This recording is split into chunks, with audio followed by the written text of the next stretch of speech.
66,000 మంది వాలంటీర్లను నియమించి ప్రభుత్వం ఆ రోజు గ్రామాల్లో కానీ ప్రజలకు సేవలు అందించేదానికి వాళ్ళ గడప వద్దకే అందించే విధంగా ప్రతి పేదవాడికి కులాలు మతాలకు అతీతంగా అవినీతికి ఆస్కారం లేకుండా పౌర సేవలు అందించినటువంటి ఒక గొప్ప వ్యవస్థ వాలంటీర్ వ్యవస్థను గత ప్రభుత్వం వైఎస్ఆర్ గవర్నమెంట్ తీసుకురావడం జరిగింది అధ్యక్ష. దాంట్లో ఎన్నో సేవలు అందించడం జరిగింది అధ్యక్ష. గతంలో చూసాం అధ్యక్ష, ఎన్నికల ముందు కూటమి నాయకులు కూడా ఎన్నో విమర్శలు చేయడం జరిగింది.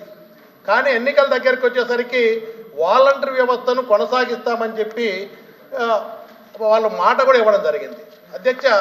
కరోనా కష్టకాలంలో మనం చూసాం అధ్యక్ష, వాలంటీర్ వ్యవస్థ ఎంత చక్కగా పనిచేసిందంటే కరోనాలో అందరూ కూడా భయపడ్డారు. అలాంటి పరిస్థితులలో కూడా ఈ వాలంటీర్ వ్యవస్థ ఉండడం ద్వారా ఆ రోజు దేశంలో అన్ని రాష్ట్రాల్లో కూడా ఈ సమస్య వచ్చింది. ప్రపంచంలో మన రాష్ట్రంలో చాలా ఈ వాలంటీర్ వ్యవస్థ సచివాలయ వ్యవస్థను ఉపయోగించి ప్రజల ప్రాణాలు కాపాడేదానికి మంచి వైద్య సౌకర్యాలు అందించేదానికి బ్రహ్మాండంగా వాలంటీర్ వ్యవస్థ ఉపయోగపడింది. ఆ రోజు సాక్షాత్ దేశ ప్రధాని నరేంద్ర మోడీ గారు కూడా ఇలాంటి వ్యవస్థను ఆదర్శంగా తీసుకోవాలని కొనియాడినటువంటి సందర్భం కూడా మనం విన్నాం అధ్యక్ష. ఇలాంటి వ్యవస్థను కొనసాగిస్తామని ఎన్నికల ముందు అయితే విమర్శించారు.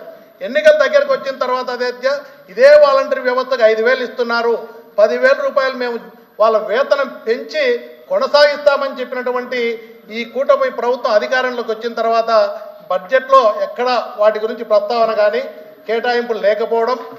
అదే అధ్యక్ష, మీరు ఇచ్చిన మాట ప్రకారం వాలంటీర్ వ్యవస్థను కొనసాగిస్తూ వాళ్ళకి 10,000 వేతనాన్ని పెంచి ఇవ్వాలని చెప్పి కోరుతున్నా. ఇస్తున్నారా లేదా, మీరు ఇచ్చిన మాటకు నిలబడుతున్నారా లేదా అని కూటమి ప్రభుత్వాన్ని అడుగుతా ఉన్నాను. Arun Kumar same question okay.